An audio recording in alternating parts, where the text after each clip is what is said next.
So, wow, this is a big group.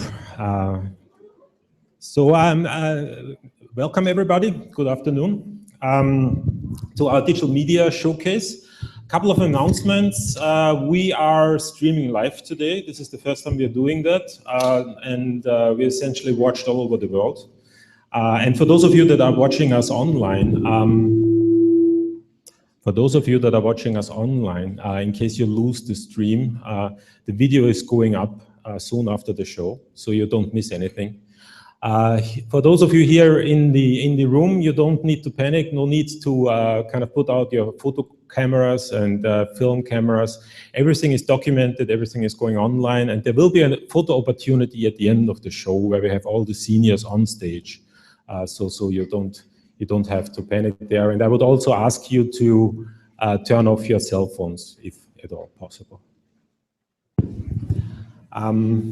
So welcome. Welcome to the Digital Media Senior Show and Digital Media Showcase 2015. Yeah.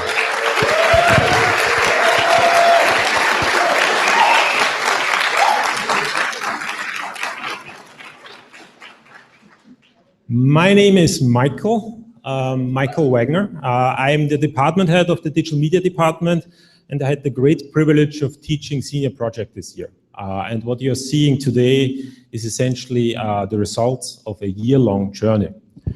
Before we go into the final presentations, I would like to give you just a couple of background informations about what this senior project actually is. Well, first of all, you need to know that we have 3 different degrees in our department: animation, visual effects, game art and production, and web development and interaction design. And those 3 degrees essentially come together in one capstone project course, the senior project, where all the students are coming together to work on interactive digital media, on games, on animations together, that they can later use as a portfolio piece in their career.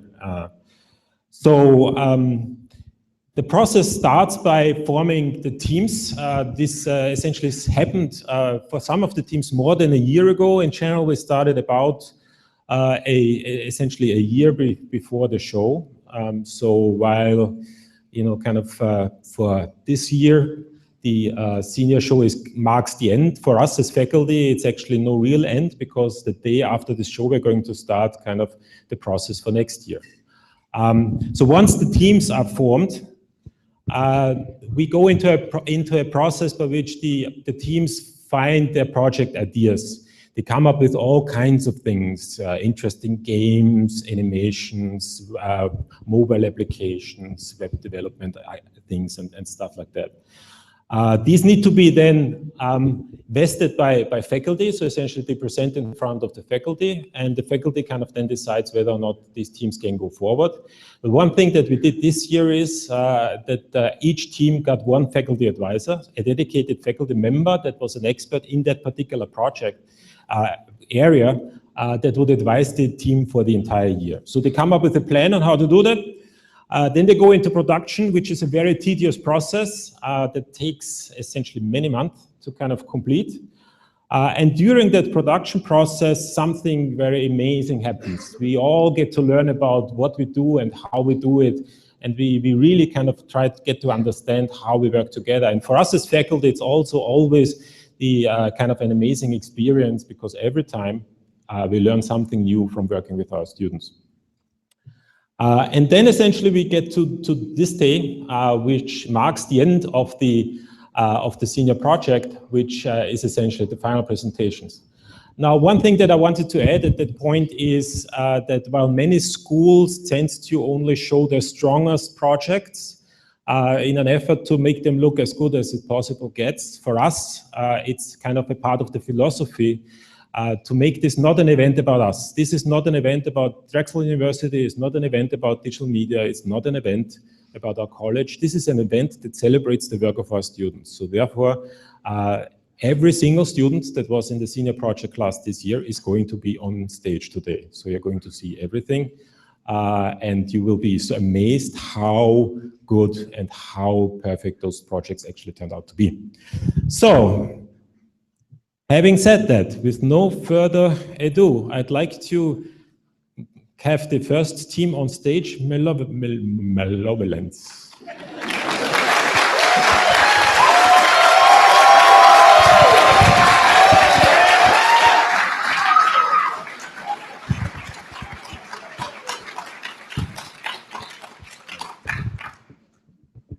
Hello everyone. We are Sweet Roll Studio, and we're here to talk to you about Malevolence Inc. So first, we're going to introduce ourselves. I'm Travis Chandler, the producer on the team. I'm Rachel Stein. I'm the art lead. I'm Natasha, the character artist and animator. I'm Matt. I'm a 3D artist. I'm Don Shu, the environmental artist. I'm Nathan Gilbert, the web designer. We also had several outside contributors to the project. Tim Day was our lead developer, Brandon Harrison was a developer and sound designer on our project. Jasmine Marcial was a 2D artist, and Edward Spinelli did the music for our game. Our academic advisor here at Drexel was Professor Frank Lee, and we also had a secondary advisor, Robert Gray, who's a seasoned developer with several shipped titles, who really helped us scope our game to create a commercial product that we could ship by the end of this year.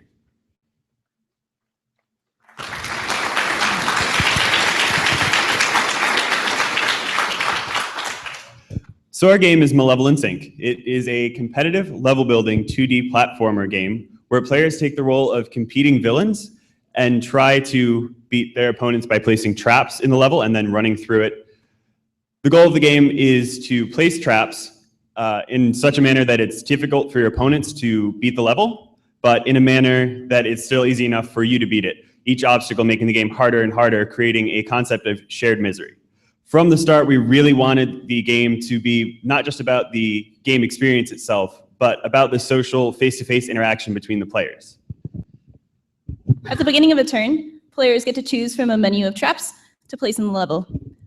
This creates a challenge for both the other players, but also themselves. The traps have a variety of effects, such as launching the player into the air or killing them with a lethal laser zap. After the trap phase, they then have to run through the level. If they kill themselves, then the last place trap is then destroyed. At the end of their turn, they pass their device on to the next player. The cycle continues, and the last remaining villain standing is the winner. To demonstrate, we filmed our friends in a gameplay video. This is not going to go well, I can tell you now. Whoa, that chopper! Get it!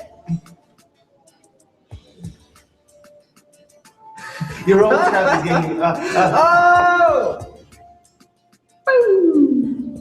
Woo! I don't like this. I don't like the side of you. These are so ridiculous, these traps. You just put a laser there, just put some psychedelics here. Explosion. Oh, come on! Come on! I'm still just gonna put cage traps over there. Cage trap. Cage trap. Cage. Malevolence Inc. confirmed for tough.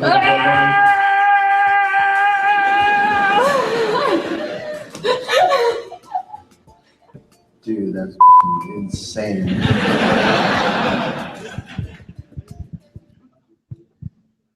So long before Malevolence Inc. was a thing, our lead developer had created a game called Hat Trap a few years ago here at Drexel.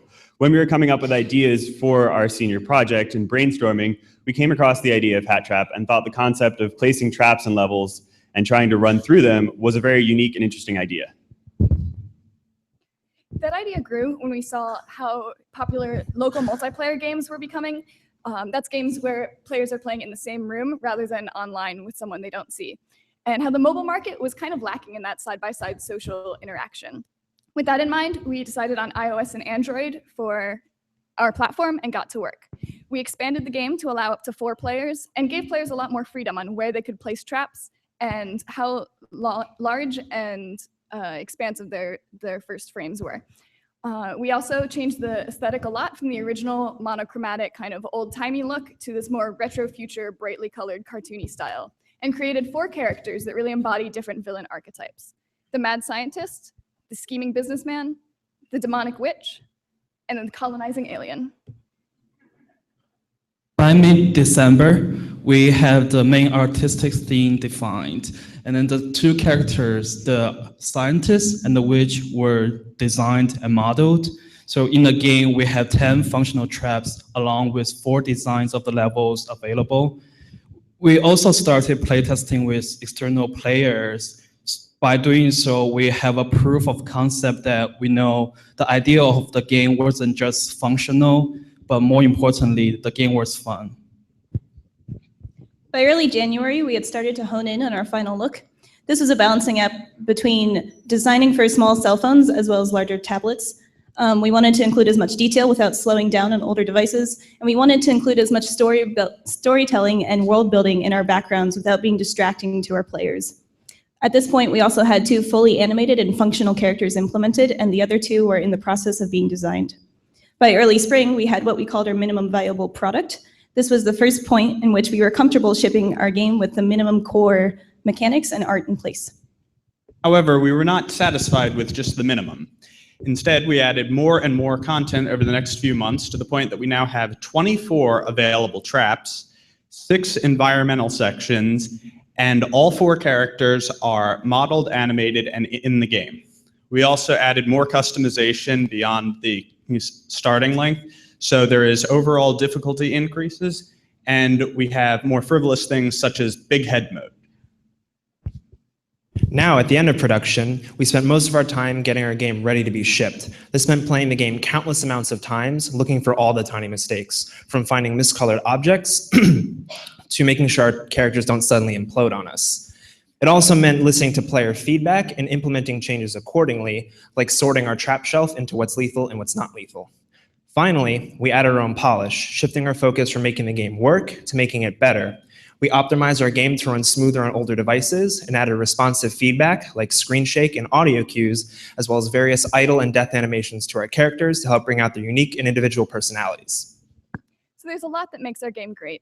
Our unique, cartoony, 2.5D, retro future style, the way that we give players the ability to make their own level design, really giving them the ability to bring their own creativity and creative strategies. That could be an in-game strategy, how you're placing traps, how you're running through the level, or an out-of-game strategy, like making the other player close their eyes when you're playing. Our game brings the energy of a social couch co-op game to the mobile platform, meaning that players are free to take out their phone or tablet and play the game with anyone, anywhere. This is great from an entertainment standpoint, but also means people are constantly introducing new players to the game, making it great from a marketing standpoint as well.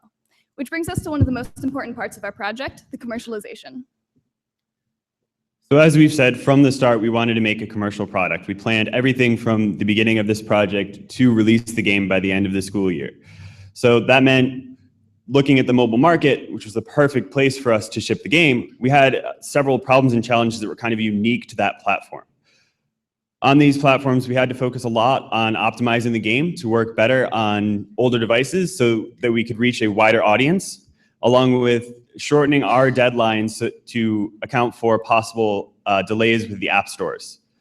We also wanted to focus on making sure we reach as wide an audience as possible with this game. So we attended events such as the Philly Tech Week kickoff this year, which hosted around 25,000 people. We're working on contacting journalists to get coverage and review of our game, including contacts we've made with previous games we've released. And we're using an aggressive social media campaign using both Facebook and Twitter to reach as wide an audience as possible. So without further ado, here's the launch trailer for Malevolence Inc. To all evildoers, do you think you have what it takes to be a super villain? Malevolence Inc. invites you to prove just how good you are at being bad. The rules of the competition are simple. Survive. You and your opponents will take turns placing traps that will ensnare and destroy your competition. But beware, any obstacle you place might just be your own undoing. At Malevolence Inc., we give you the tools to express your inner villain. It's up to you to determine how to use them.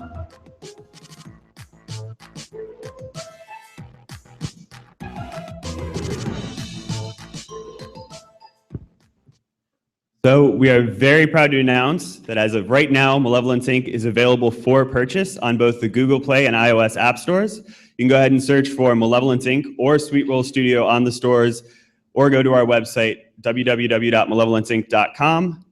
to get more information.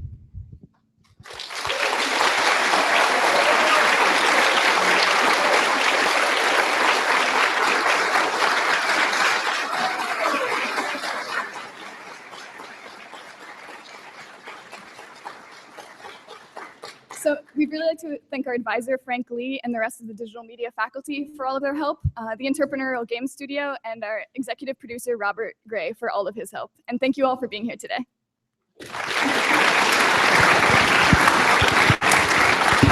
Thank you.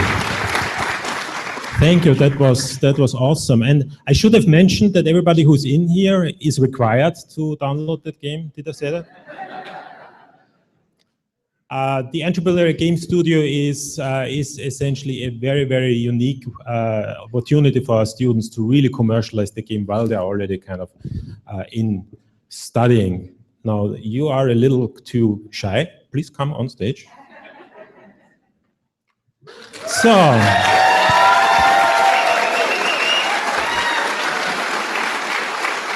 spooky.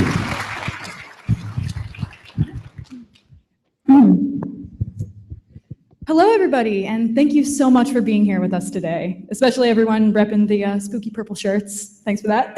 Woo. We are Team Spooky Shoggoths, and we are so excited to show you our senior animation over a year in the making at the Mountains of Madness. My name is Valentina Feldman, and I'm the producer and compositing lead. My name is David McGuire. I'm the lead artist and an animator. My name is Gabriel Valdivia. I was animation lead and character modeler. I'm Patrick Stelmach, modeling lead and animator. I'm Ethan Miller, editor and environmental artist. I'm Anthony Myers, character T and FXTD. And I'm Josh Hollander, the environment lead. So when we first came together over a year ago to discuss our goals for senior project, we very quickly settled on a shared vision. Animation is often considered to be a genre of stories and films just for kids, instead of the expressive narrative medium that we know it can be.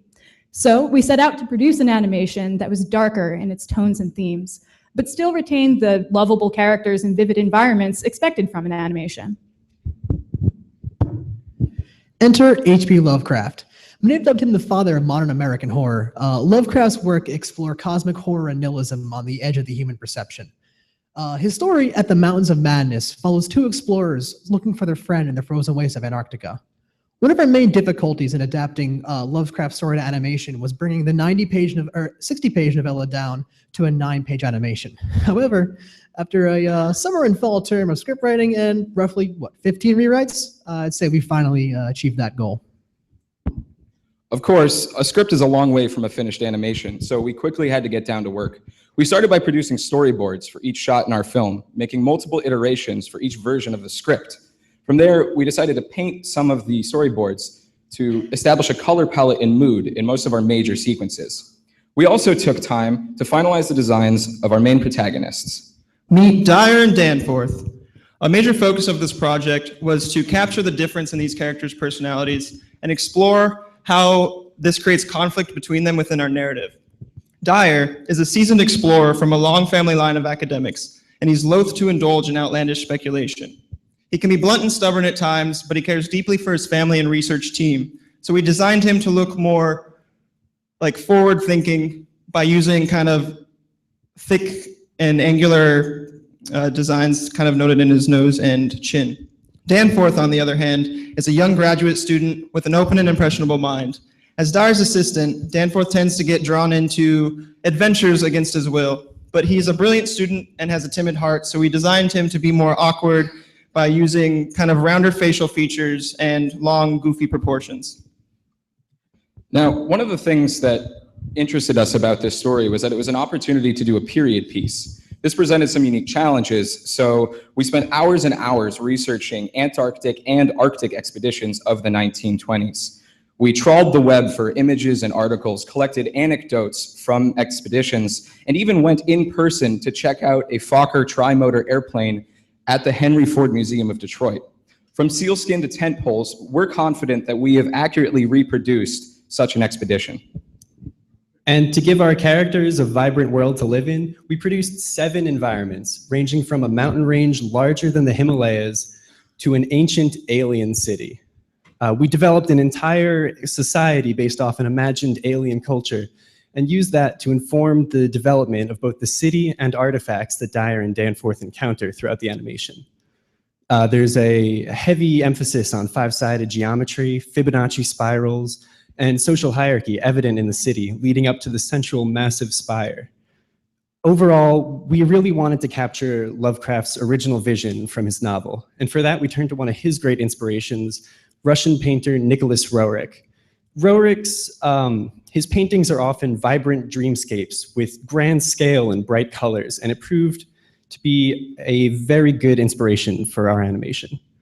And overall, even with all of this preparation, it was still a very daunting task to recreate Lovecraft's original vision. And we constantly had to push the boundaries of what we were comfortable with and what we knew to get it done. But our heroes are not alone down at the bottom of the earth. Lovecraft describes a great monster known as the Shoggoth as an amorphous blob of eyes, mouths, and tentacles. Taking inspiration from movies like Alien and Jaws, our monster is only visible for short moments to maximize the impact of its appearance. It's big and gross, and its slimy features allowed the animators to shape the Shoggoth in every shot. In the end, the Shoggoth measured to be 10 stories tall, had 48 eyes and mouths, 36 tentacles, and about 1 billion teeth. We had a lot of fun working on this project, but that's not to say we didn't run into our problems. From our voice acting, I see something metal glinting in that trench. Oh.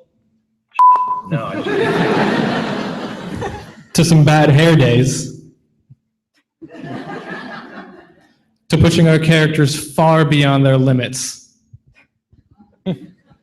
We definitely ran into our share of challenges.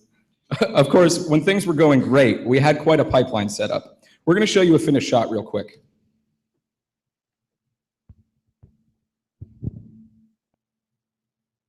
And now we'd like to walk you through how this comes about. All of our shots start with storyboards. These are images that guide the animators and tell the story, and they give us a chance to see the film long before it's ever actually completed. Once the storyboards are complete, we can begin to populate our scenes with environments and props. Once we're happy with those, we'll place cameras that correspond with our storyboards. Next, we add the characters to the scene. Only Danforth appears in this shot. Now, you see these lines and these weird circles coming down? Those are the controllers and the rig, which allow us to control the puppet using those as our puppet strings. And now the animators get to go crazy. We start by using these puppet strings to pose our character at various points in time. This gives us an overall sense of timing and space initially. From there, we go in and we add more detail, and we control exactly how our character moves between these poses. And after studying lots of reference and hours of hard work, we finally get a smooth and polished animation. A tentacle is then brought in and animated in the same way as the characters. We then use simulations to calculate the destruction that's caused when the tentacle strikes the archway. Next, we add color. Through a combination of photography and hand painting, we create textures for every single one of the surfaces in our animation. And then we add in lights to add depth and illumination to the scene. And once all that's done, it's time for the final composites. We typically render out every element in our shot as a separate layer for additional control in the post-process. And once we put all of these layers back together and get them just right, we add the finishing touches, such as dust and snow, over top of everything. So at this point, our shot is just about done. We're done with the animating, and we're ready to pass it off to Ethan for the audio pass and to incorporate it into the final edit. So now, before we show you the animation, we do have a few people we would like to thank.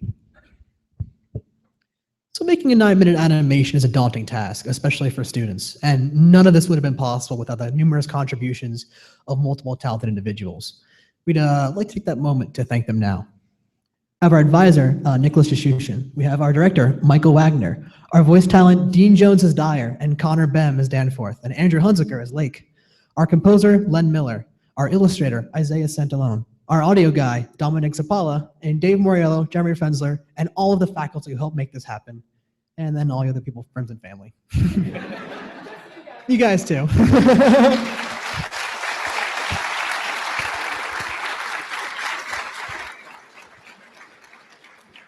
So now, without further ado, we would like to present At the Mountains of Madness.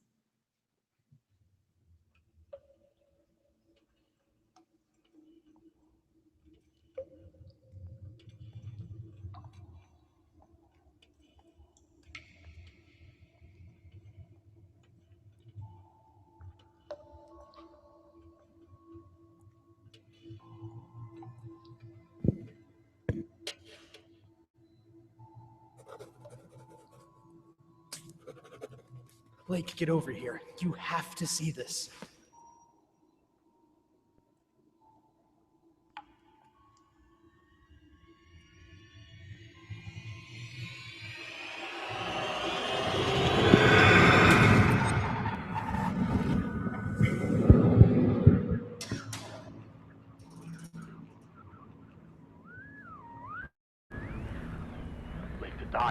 Dyer. Lake to Dyer. Come in, Dyer. You need to get here right away. I made a discovery beyond our wildest theories. Bring Danforth. Specimen defies classification. Unnatural spiral in symmetry. Indication of greater specimen density deeper in the mountains.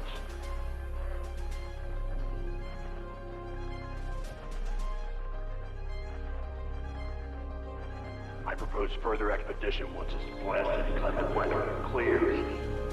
I'll meet you in the forward camp.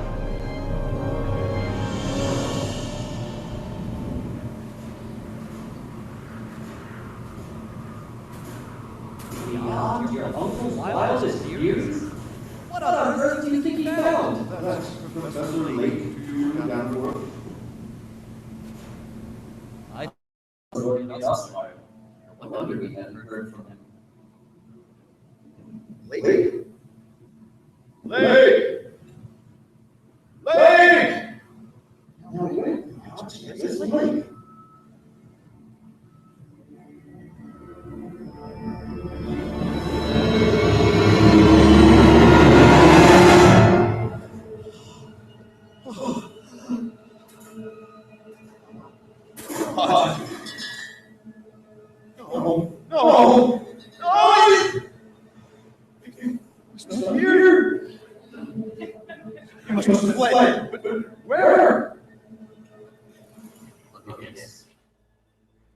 The mountain pass. That's it. That's the only place he could have gone during the blizzard. You aren't suggesting we actually go after him?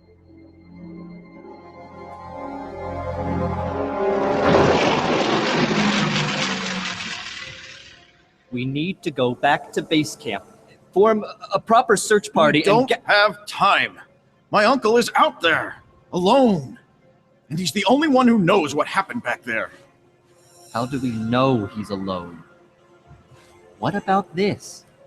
Whatever Lake found in these mountains must have... Danforth, I refuse to abandon Lake on wild theories alone. He will have the answers. He has to.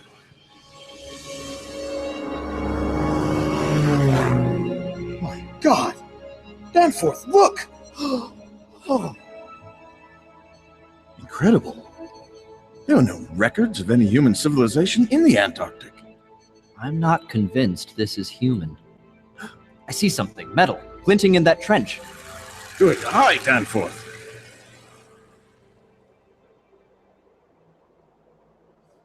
Professor, please. We can't stay here.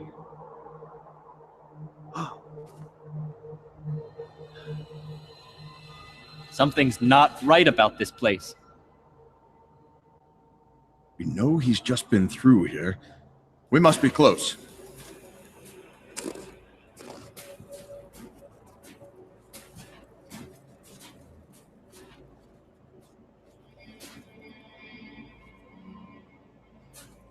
Don't make me leave you behind.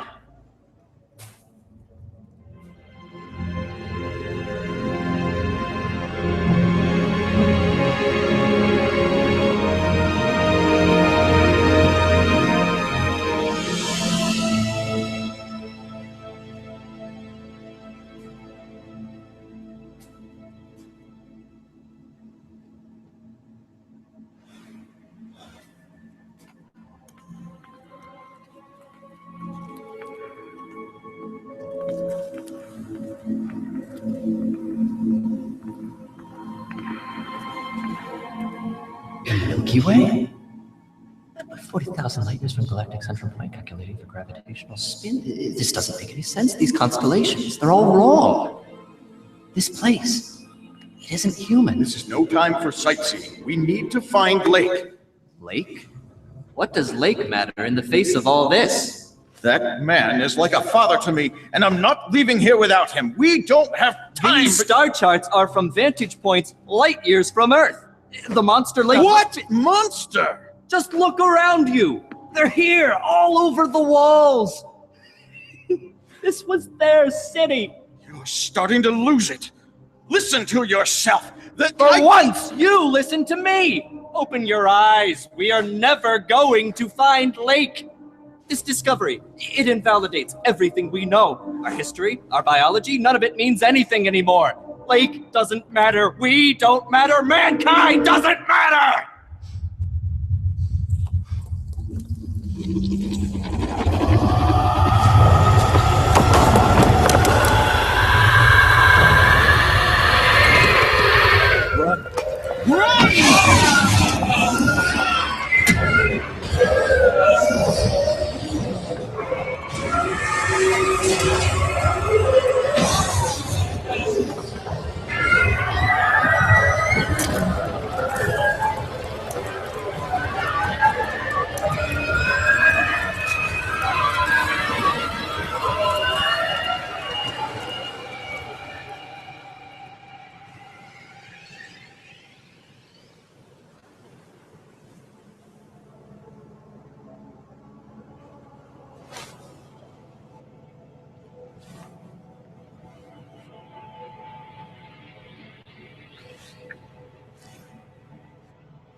Whatever Danforth saw when he looked out that window shattered the limits of what his young mind could accept. Things that should not, could not exist. There must be something else out there, sleeping beneath the earth. And it's imperative that that nameless horror remains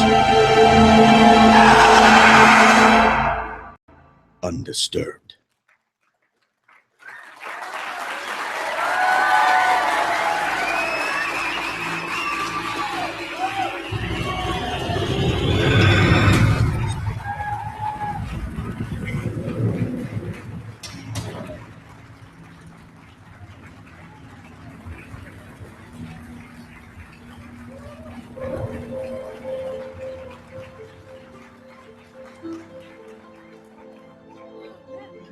Thank you so much, everybody, for all of the overwhelming amount of support. You guys are awesome. Yeah, so once we roll through the credits, we just hope you guys enjoy the rest of Senior Show.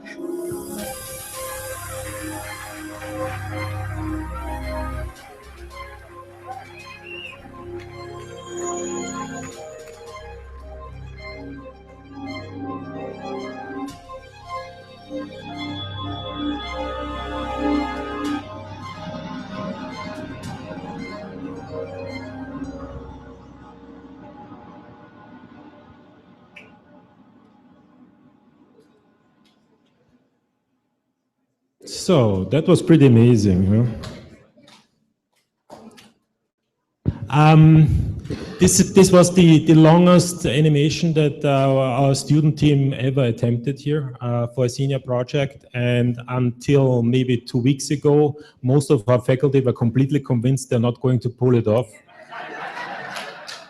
I'm very happy that everything came together.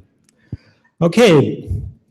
So that brings us to our next game, Terrascape. Come on stage.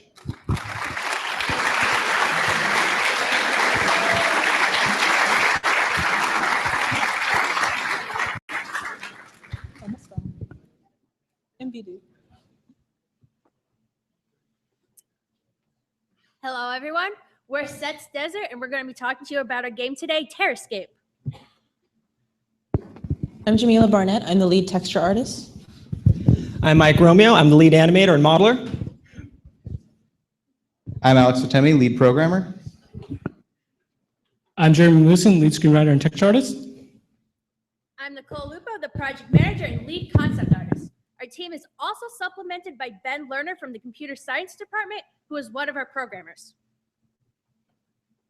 Before we begin, let's show you a sneak peek of Terrascape.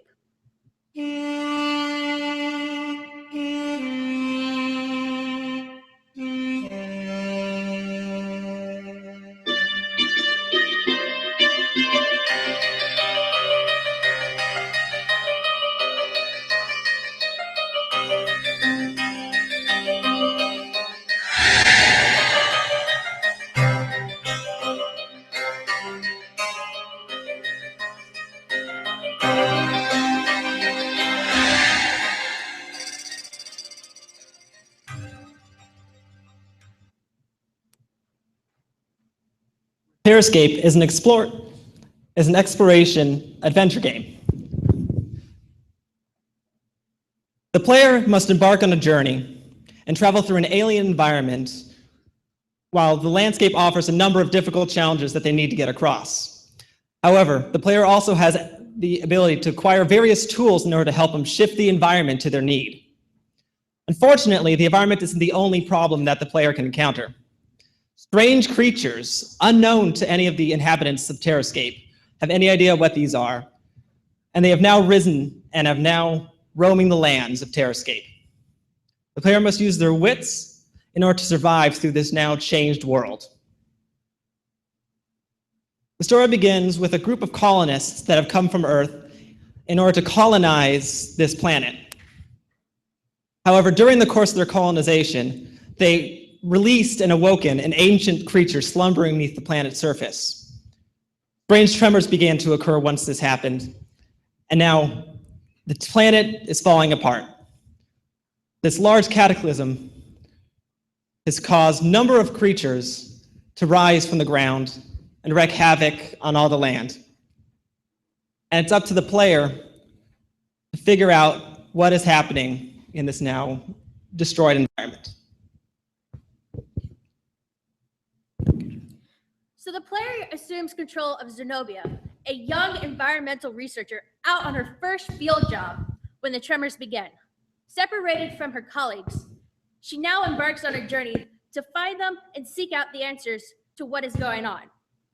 Due to the nature of her job, she has a rather inquisitive personality, which leads her to document her experiences along the way. You can view these in the form of her journal entries, which give the player a sense of what Zenobia is thinking or where she thinks she should be going or doing at any given point in the game. When coming up with the look for Zenobia, we wanted to make sure she fit in the environment she now finds herself in. And the land of Terrascape is not a pleasant land to be in. It is mostly dominated by large, arid desert biomes. So we took inspiration from actual places on Earth with similar environments. We wanted to make sure that she stood out from the warm reds and yellows of the background, which led us to Mediterranean clothing, which helped separate her from the background and made sure that she was still able to look like she survived in this environment. One of the tools we employ is the Motion Capture Lab. All of Zenobia's in-game animations are driven by the motion capture data that we collected.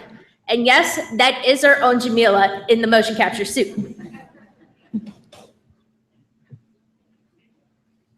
So we took influence from many real locations around the world in order to create the world of Terrascape. We wanted to bring this world to life, and as Zenobia explores beyond her home, she and the player will get to see more of this colorful and dangerous planet. When creating the canyon level, we wanted to give the player a sense of the size that Terrascape possesses, and also show how the quakes are constantly shifting the environment. So we created these high cliffs and sweeping valleys to also give the player a challenging introduction to this world. While researching many locations, we also came across the Gygan volcano complex in Indonesia. And when we saw its sparkling acidic water, we said, we have to have this in our game. So we made our own version. We added many more cliffs in order to create more difficult platforming puzzles, but also increase enemy placement in order to challenge the player while still providing a visually exciting experience. Lastly, we have the volcano interior. And while it's the smallest level in the game, it's certainly the most exciting. We really wanted to push the reds and the blacks in this area in order to separate it from preceding levels, but also to enhance the final confrontation in Terrascape. So to give you a sense of just how large Terrascape is, here we have two aerial views of the levels. And as you can see, it's going to be quite the undertaking just to get through. From this distance, you can't even differentiate Zenobia from the environment. When designing the creatures that inhabit the world of Terrascape, we examined a variety of animals that were accustomed to arid climate. For our first creature, the dune roamer, we looked towards the armadillo. Admiring the shell for its protection, we believe we were able to implement it into the gameplay, the mechanics of the gameplay. Using the large shells on its back, The Doom Roamer can roll up into a defensive curl to protect itself from would-be predators. Generally a passive creature, they become overly aggressive if approached too closely. While aggravated, Zenobia can take advantage of this angered state and manipulate it in using its defensive attributes to her advantage. And at one point in the game, she can acquire part of this ability through one of the fallen scales. As for our second creature, the Snapping Devil, we examined a variety of arthropods, especially scorpions, to inform its visual aesthetic. As for gameplay, we drew inspiration and adapted the asymmetric claw from the pistol shrimp, creating a powerful hunting tool that uses compressed air in a blast to create a powerful blast that can shatter even rock. Typically, while alone, it can be quite threatening. Typically, these creatures hunt in packs in order to take down the more difficult Doom Roamers. Through combined efforts, the blast is powerful enough to even shatter the scales. Zenobia can at one point also receive this devastating power. Finally, we come to the Lava Worm, the creature responsible for all these quakes and tremors that are destroying this world. Originally conceived, the appearance originally of all the creature designs, this has seen the greatest evolution. Originally, it appeared as a snake mole combined with aspects of a python in order to act as a lurking predator that would stalk Zenobia throughout the game. But as edits to the story came, the appearance and role of the creature changed with it. Now the Lava Worm, a tremendous creature, outscaling even the Doom Roamer and Snapping Devil in comparison to Zenobia, now acts as the final hurdle she must face in the end of the game, using the tools and skills she has acquired throughout. Throughout the game, Zenobia will acquire various tools to help her on her journey. A tough, large scale from a Mother Doom Roamer will act as an effective shield while also giving Zenobia extra movement as a sled. The excavation laser from her environmental work will help Zenobia to carve a path forward. It's just strong enough to break the boulders and rock formations that might get in the player's way. Finally, Zenobia will acquire the Snapper, which is the severed arm of a large deceased snapping devil that can be used by Zenobia in order to trigger faults and destroy objects from large distances at the cost of 0 mobility while using the tool. So to close, we're going to show you some snippets from the game. The laser is the only tool Zenobia has at the start of the game. With it, she can break rocks to find new routes as she runs, jumps, and slides across the landscapes. By jarring the terrain, Zenobia can also achieve feats such as creating bridges across hazardous gaps. And when I said sliding, I meant it. Even though the Doom Roamer's scale can provide ample protection, it also lets Zenobia zoom across the sand as a sled to clear large gaps through slopes and escape from danger quickly. By using the scale, the player can explore the grand environments. Finally, Zenobia will acquire the Snapper right before her climactic fight with the Lava Worm.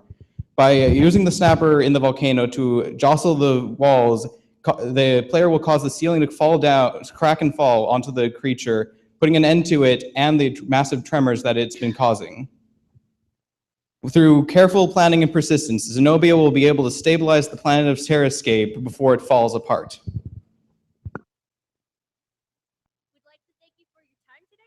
And if you'd like to experience Terrascape for yourself, please visit us on the web.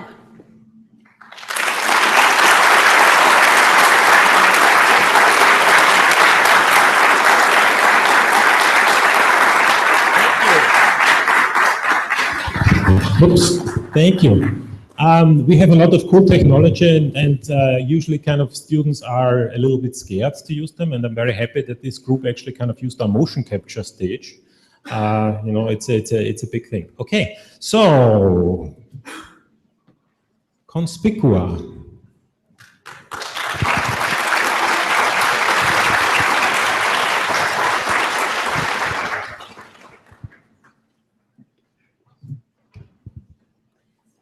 Hi Hi everyone, we're Identity Crisis Games, and we're here to present to you our senior project that we've been dedicating the last year of our lives to, a gaming project called Conspicua. But first, let us introduce ourselves. My name is Brittany Gilbert, I'm the producer on this project. And I'm Tyler Wood. And we're the art team, by the way. I'm Cassie Beasley, I'm on design and story. I'm Keith Miller, I do web and UI. I'm Alex Kep, I did programming and development, and then we did have two external people help us. Frank Hott did our audio, and Dr. Jichen Zhu was our faculty advisor. Now, before we talk about our experience working on Conspicua, our two main characters, Trish and Spencer, would like to have a word with you. Let's just hope they can agree on a story that they'd like to share with you. In a once illustrious manor, haunted by the ghost of its former glory, decades-old history lies buried in the depths of this grand, ornate... Wait, really? No, that's not hard. In a crumbling, decrepit, and abandoned house, filled with some dead person's sort of crap. I dare venture forth with my reluctant companion. Hold on, that's not how it was. Let's just start over.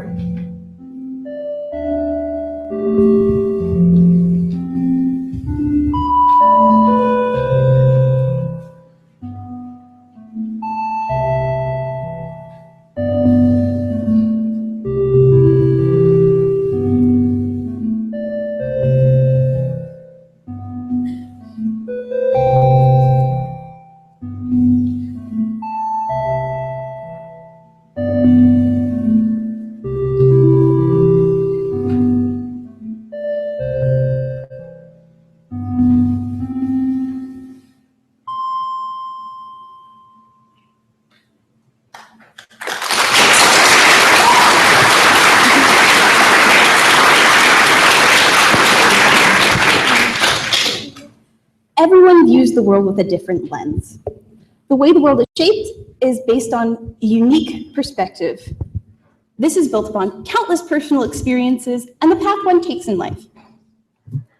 Let's take a dress, for example. What I'm sure that none of you have ever seen before.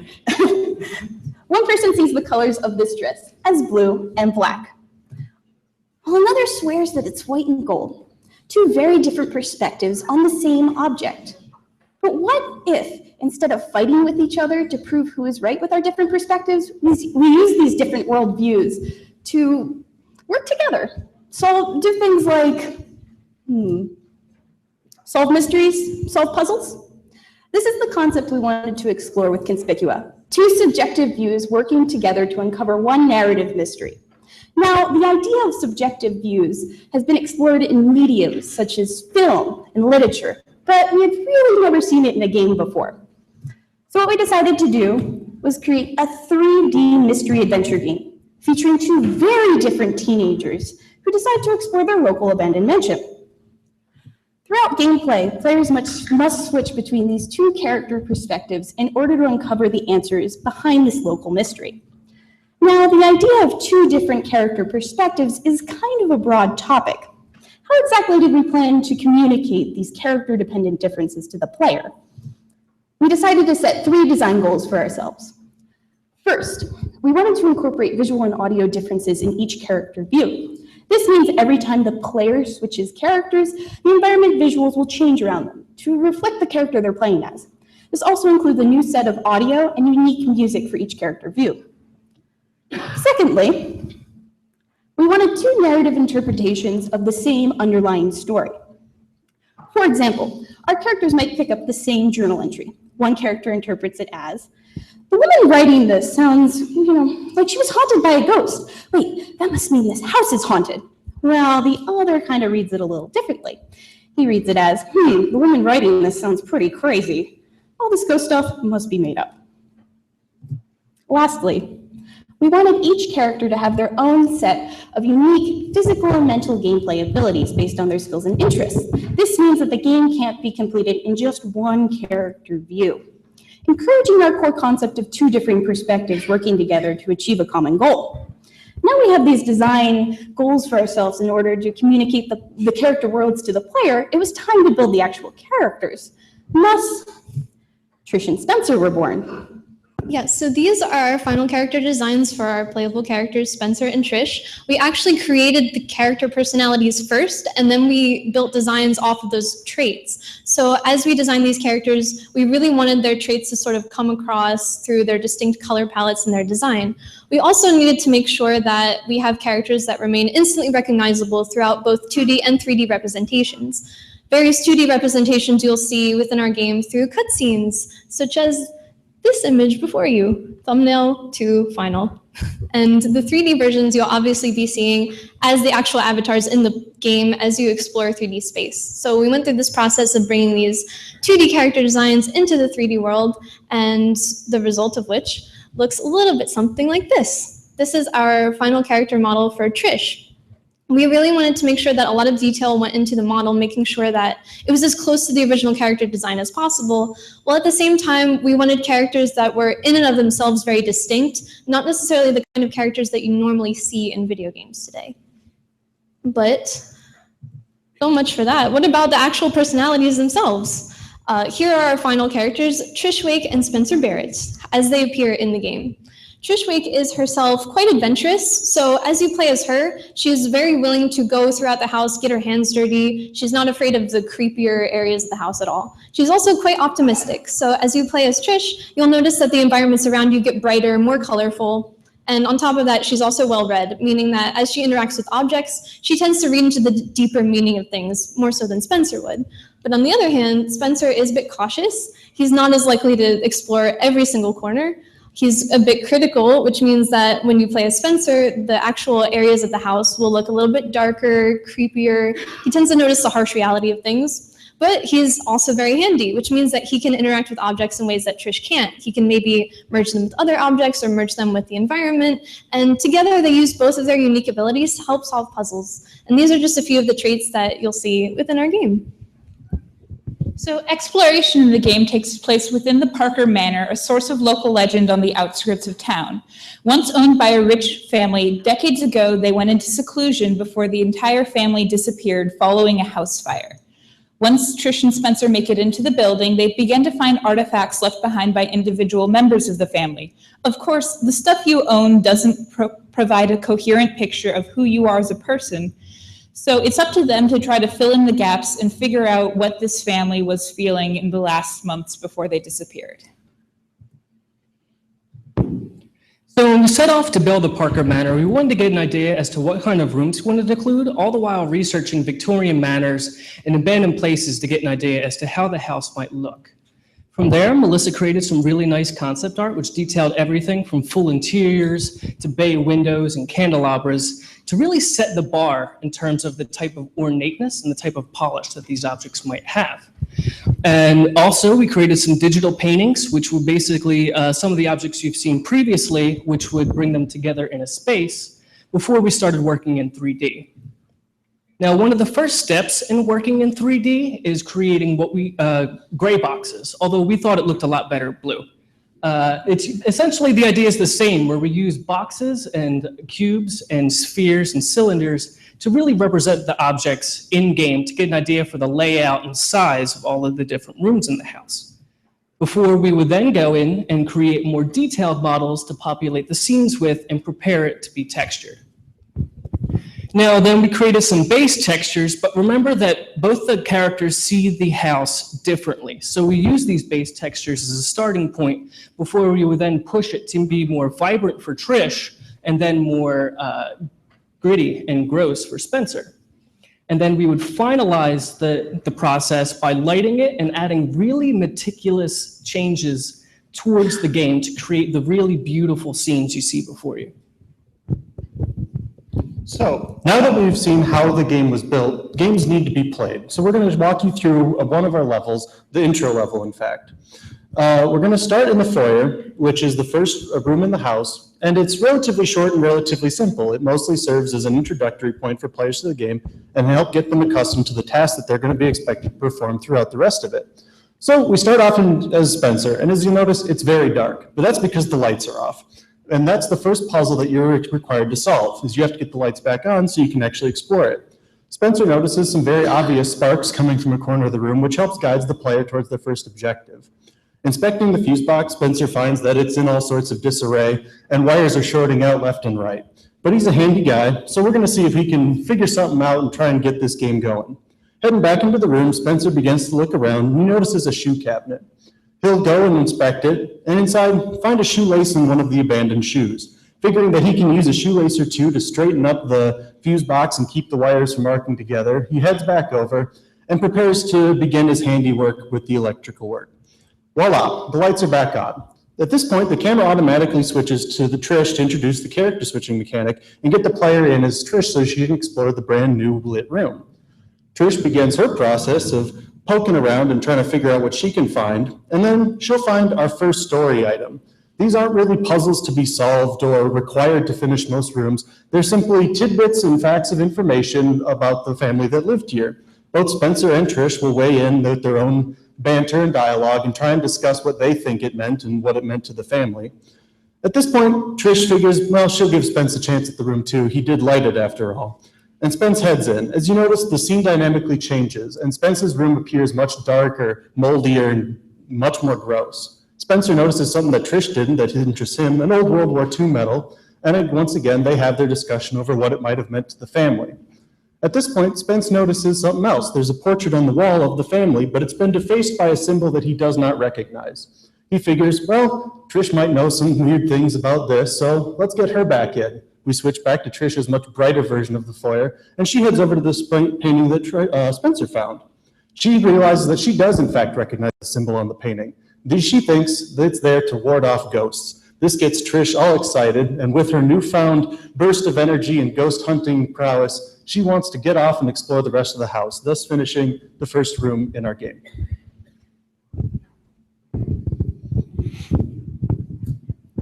Now, to give you a sense of scale for our game, we put together some figures.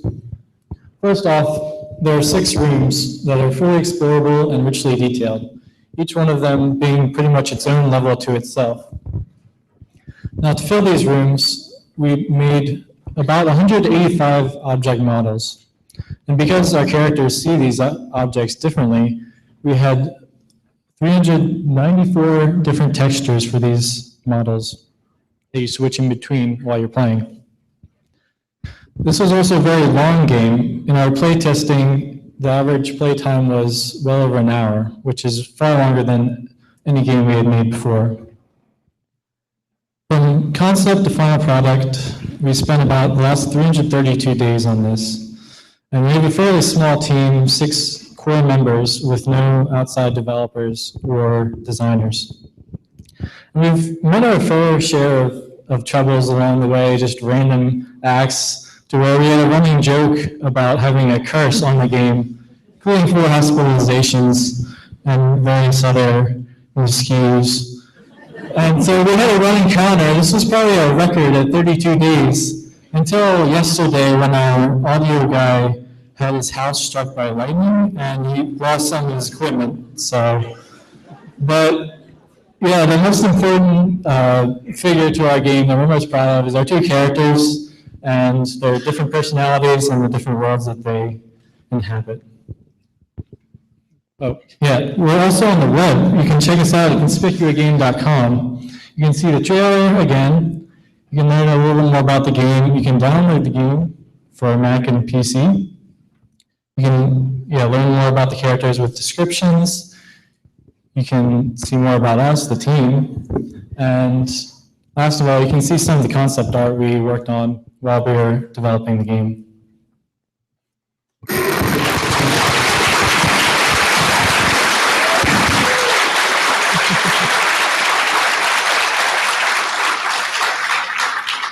And now, before we leave you guys today, we'd just like to give a special thank you to the following people who have really, really helped us throughout our journey in making Conspicua. Thank you, everyone.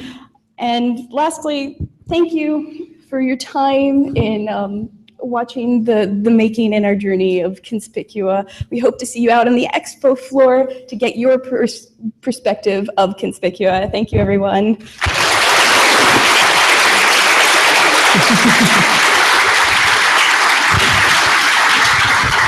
Thank you.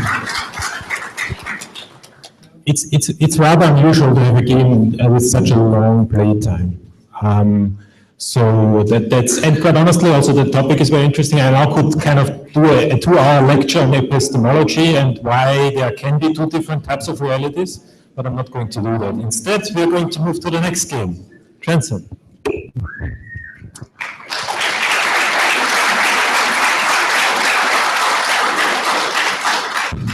Hello, everyone, and welcome to our presentation about our game Transcend. We are Team Catfall. I'm Rachel, the producer. I'm Nanny, the 3D artist. I'm Lena, the 2D artist. I'm Kiefer, I worked on user experience. I'm Brian, I worked on programming. I'm Kenneth, I was on design. And Madison Hughes is our writer. Transcend is set in the coastal city of Westfall, where two factions are colliding. The sword-wielding mage knights fight for their survival against the Mavericks' pursuit, and the gun-toting Mavericks fight to protect the civilians against the mage knights' curse. Here is a trailer for our game.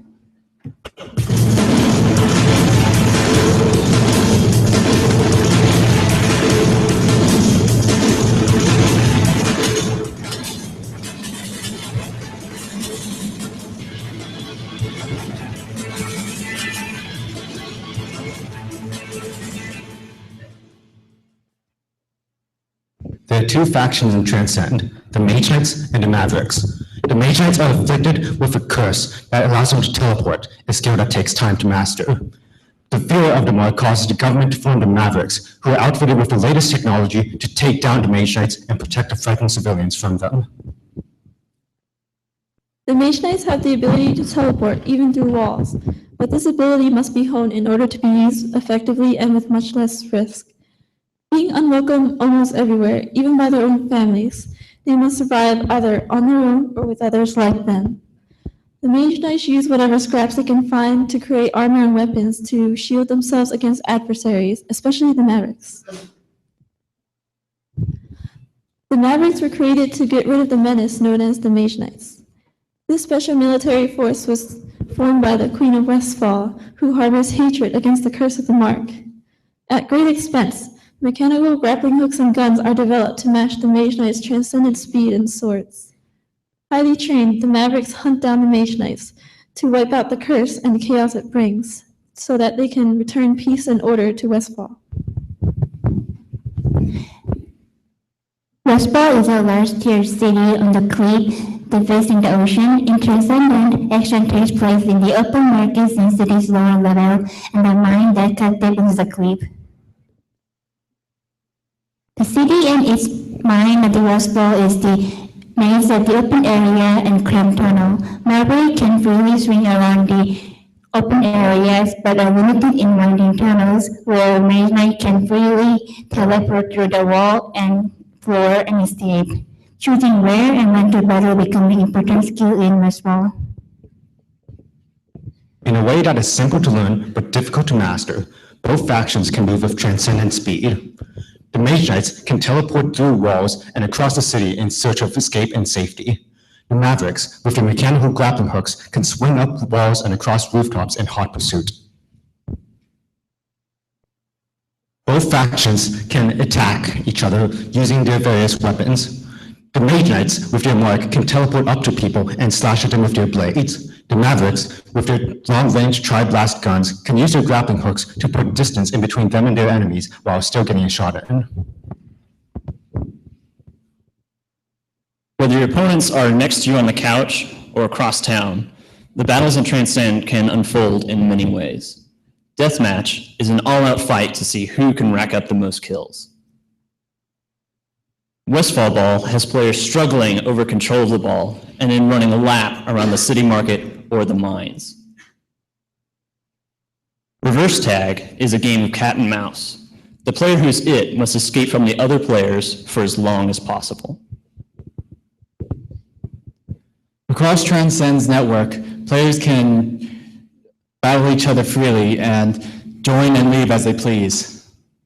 So there's no waiting for you to face off against each other in Westfall's battle between the two factions. And here is our gameplay trailer.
Thank you for listening, and come see us in the lobby after the show, or go to transcendgame.wordpress.com to get the game for yourself and play.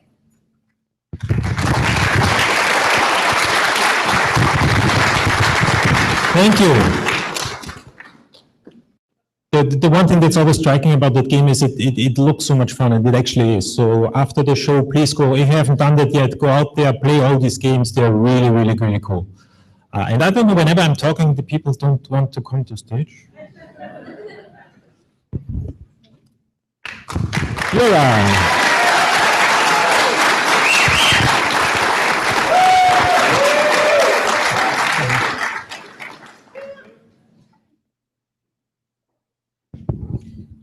Hello, Propelling Squirrel Studios, and we are very excited to show you today our animated film, Jura. Well, first, let us introduce ourselves. My name is Dustin Allen. I'm the project lead and producer. I'm Stephen Balte, the art director. I'm James Byrne. I was a story lead and animation. Andrew Hogan, editor. Tim Vernile, animation lead. And I'm Matt Viviano, the environment artist. When we started this project a year ago, we set out certain goals that we wanted to accomplish. As animators, our passion is to tell stories, so we wanted to tell an emotionally gripping story. Second, we wanted to set ourselves apart from other universities and even film studios. So we did this by creating a unique art style that had a warm and rustic feel. Lastly, we wanted dynamic clothes and hair that moved like it would in real life. So we used the latest technology and computer programs to do this. Jorah tells the tale of a young protagonist named Louis. A rainstorm ruins his play outside and he's called in, but his curiosity finds other ways to flourish as he notices his father working on something special on his workbench. He persistently tries to see on top of this workbench, much to the dismay of his father, until eventually the rain clears and he's able to go outside on his own adventure. Ladies and gentlemen, we'd like to welcome you to Jura.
we came together, we knew one of the main things we wanted to do is to write our own original story. And we knew there was going to be a lot of work going into that. We started with just basic ideas, a sentence or two for a small plot. And then we started to piece together and glue parts together that we liked and take parts away that we didn't like. And then until in early September, we had a starting point for Jura. Story development never ended there, though. We followed a Pixar method of open story, where we continuously edited based on critiques and criticisms up until the end. For example, Louis' mother used to be his inspiration for going outside, not the butterflies. Those were added significantly later. This was definitely hard on us to have to keep changing all the time, but we know for a fact that our story is much stronger than our at the end. So creating the characters was a fun design challenge for us. Obviously, we knew we wanted to have a father and a son character. For the dad, we wanted him to be stern, so we gave him a tall figure and a sharp jawline and a sharp nose. For Louis, we wanted him to be cute and playful, so we gave him a big round face. So the first thing we did is we sat down and we drew as many concepts as we could. We all came together and drew pages and pages of characters. We even brought in an outside artist to help with the process. Once we found our character, we brought him into Maya and created him in 3D space. Then we dropped him into the scene and added control so the animators can move any joint they wanted. We knew from the beginning that we wanted to have dynamic hair and fur, but we honestly didn't know if we had the time to do it.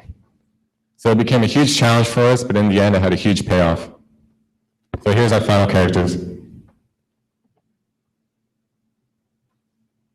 So for our environment, we decided to place it in a region in the Swiss Alps for three main reasons. One, we like the hills in the area, which is vital to our story. We really like the architecture of the area, and it had a fantasy-like atmosphere that we also really liked.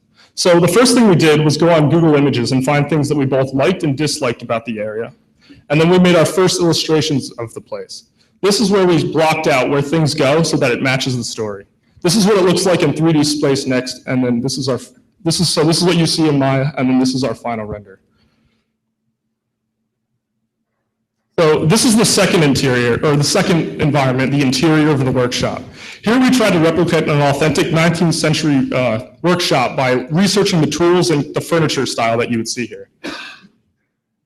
So this is the third and the final environment, which we called the hill. And this one, we tried to make this kind of intimidating, intriguing, to give Louis some incentive to want to go up there. So with the many problems that you get creating the environment, this was probably the biggest challenge for us. This is the third iteration of the tree we tried, and it took 5 computer graphic programs to create. So how does an animation evolve from an idea in our minds to a film on the screen? It starts with storyboarding. We lay out our animation shot by shot to get the framing right. Next, we go to shooting a reference video. For this, we film actions that the animators can use during the animation process. Then we go through and block the poses along a timeline, setting up the key poses so that we can get the correct animations that we want. After that, we move on to polish, focusing on the finer details such as finger movement and facial animations. The amount of detail we put into each shot could cause us to spend hours or even days on one shot that only lasts like 3 seconds in the animation. Once a shot is animation locked, we can now start running our simulations for cloth and hair for our characters. From there, this goes through several passes just to make sure we get everything correct. After we get these simulations done, we can now start a render.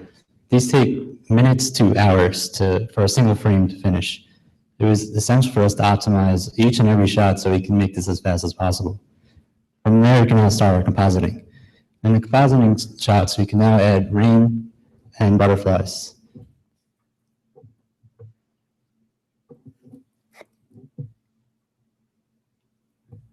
As you see in this shot here. So each shot has to go through the same process depending on if it's interior or exterior. And once we get all the shots finished, we can now throw it into a final edit. And from there, we can now add music and sound effects to put everything together. As animation majors, we wanted a large-scale project that would encompass our time here at Drexel. The passion and love for animation is what brought us together and kept us together through the tiresome endeavors that we had to go through. I want to especially thank our advisor, Mr. John Burton, and our family friends, girlfriends who put up with us and helped us through this stressful but rewarding times.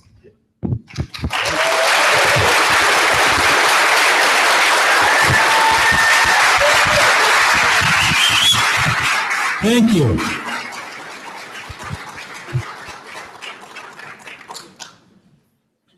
You know, there were actually people from Switzerland watching this. So, okay. Last but not least, Gygan Reign.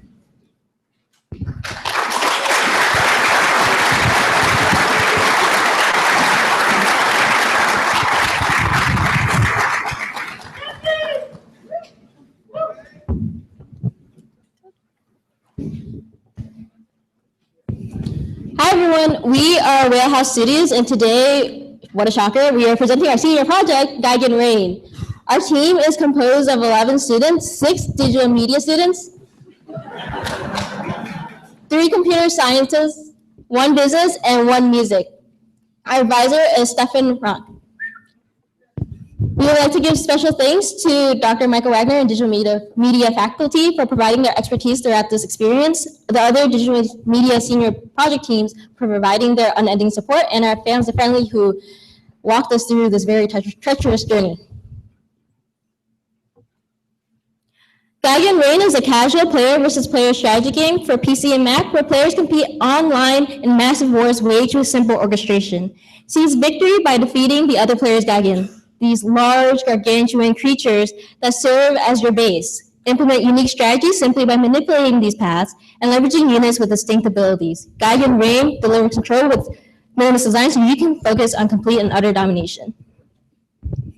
So the game begins with a bird's eye view of the battlefield, and by selecting from the icons along the bottom of the screen and clicking within your territory, shown here in green, you can create a tower, which extends your territory and defends your Gygan. But towers do far more than just shoot down enemies. They also create a path from themselves to the enemy Gygan. And at the beginning of each wave, as noted by the timer at the top, a unit will spawn and walk along this path. By simply clicking and dragging, you can redirect the next wave of forces. This is what makes up the core mechanic of Gygan Reign.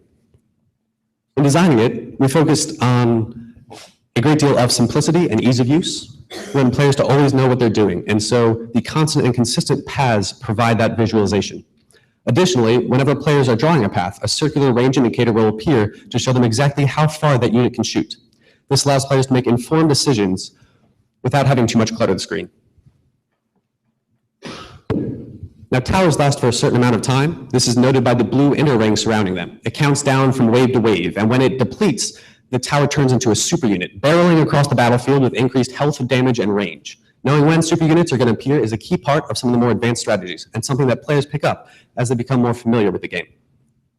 With this familiarity also comes experimentation, and this is by far one of my favorite parts. Experimentation has led to some really novel and unique strategies and things that we didn't even expect. It's what's known as emergent gameplay. It's where us as designers kind of sit back and the players, through playing the game only, just create elements of it, and it's brilliant. Some of these strategies have been crazy effective, others are just crazy, and some of them have just been charming. And we love every single bit of it. It's really fantastic to see players fooling around with what we have to offer. And while they're not all strategically viable, they all have their certain amount of charm and entertainment value that they add to Gygan Reign. Now, these components come together in an epic spectacle and deep strategic experience that doesn't require players to have fast fingers or constantly be managing each individual unit. Players can make large-scale decisions and very broad strokes, and then watch the results of those decisions play out before them in a really crazy, awesome way.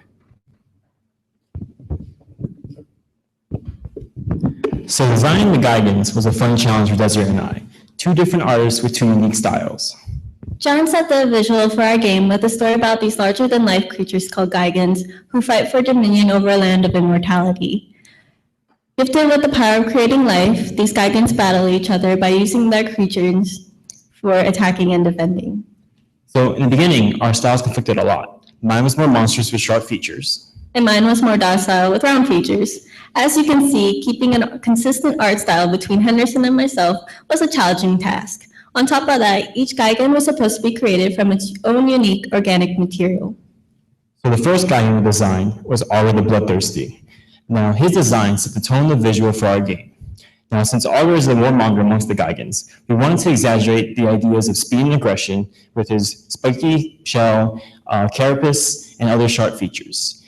His main focus is power destruction as he brings the fight to his enemies. Next was Kale the Stoic, who is slow and enduring. Identifying features of Kale and his units include thick coral armor, sturdy build, and some serious muscle. Kale knows that all things will come to pass, which influenced his worn and ragged appearance. Powerful shockwaves are used by him and his units to defeat their foes. Much like his team, slowly but surely, Kale's design process was also slowly perfected throughout the year. While Gygans serve as your base, units, super units, and towers make up your forces. Players have access to 3 standard types of units and are given 2 more based on the Gygan they choose. Augur, the Bloodthirsty, has small, quick units that allow you to pursue more aggressive strategies, while Kale the Stoic has larger, more defensive units. This is the animations for our very, very cute tank unit. Yay! So, since each of our units are very animalistic and some are even more boat-like, sorry about that. We try to make our animations more believable and close to real life as possible, so that it will look really good in our game.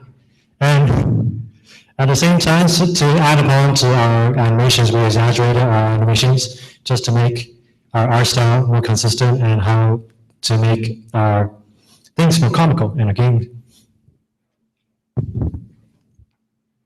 We then take the units, super units, and towers and bring them in the game and give them an attack-based projectile. We also apply shadows and sound effects to them in order to bring them to life in the world that we created. And now, the world of Gygan Reign.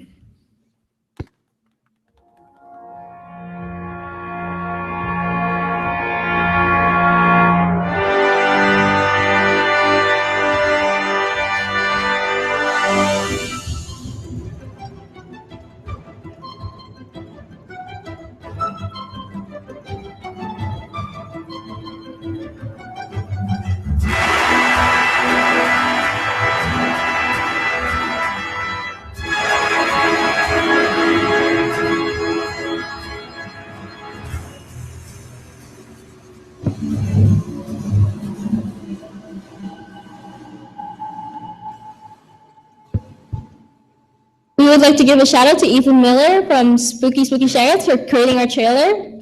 This is Wheelhouse Studios, and we presented Gygan Reign, and there's one last thing we would like to ask. Can we get a whale, yeah?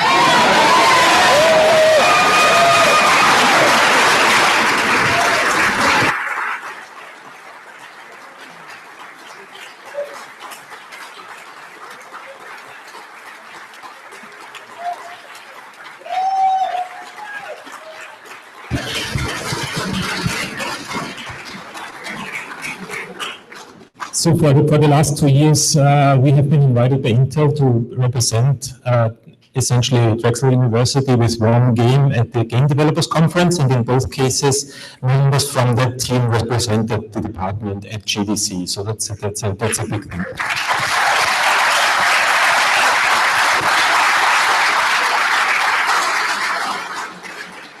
So this concludes essentially our presentations. Let's give a final hand to our seniors.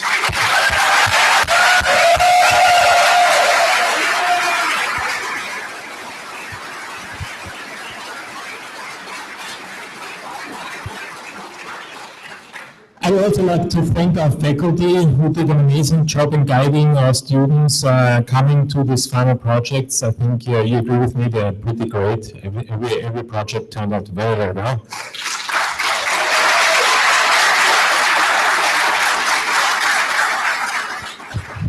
I'd like to single out one faculty, Nick Chichishin, because he, as one person, kind of ran an entire TV studio today.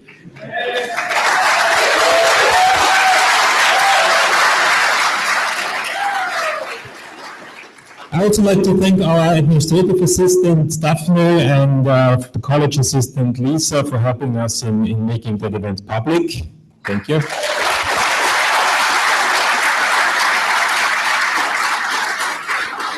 Where would we be without leadership? I think I've seen him in the audience. Dean Salenson, thank you for being such a great leader.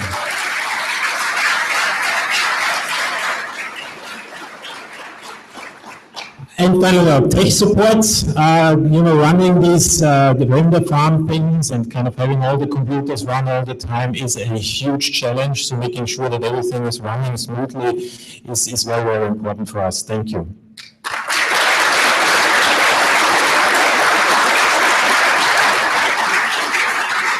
And finally, a big thanks to all of you. You have made this possible. I think it cannot be said often enough that without family we wouldn't be anywhere. And we thank you for all the support that you gave to all our students. Thank you.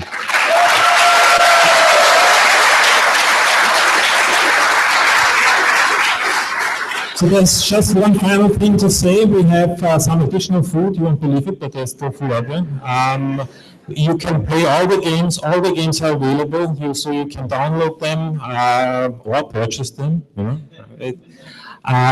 Make sure that you kind of play those games and visit and watch our animations. When you go to our expo, which is going to be open for the next 2 hours or so, please also visit our graduate students. They have their projects there. I just wanted to mention that we graduated essentially 8 graduate students this year, and just to give you some idea on how good they are, the university puts out a Graduate Research Award and an Outstanding Master's Award. This year it awarded for the entire university 2 students for the Outstanding Master Award and 3 students for the Research Excellence Award. All 3 Research Excellence Awards went to our 8 digital media students and 1 of the 2 Outstanding Masters Awards. So out of the 5 awards, 4 went to digital media. So that's good, how good they are. So please visit them at their booth.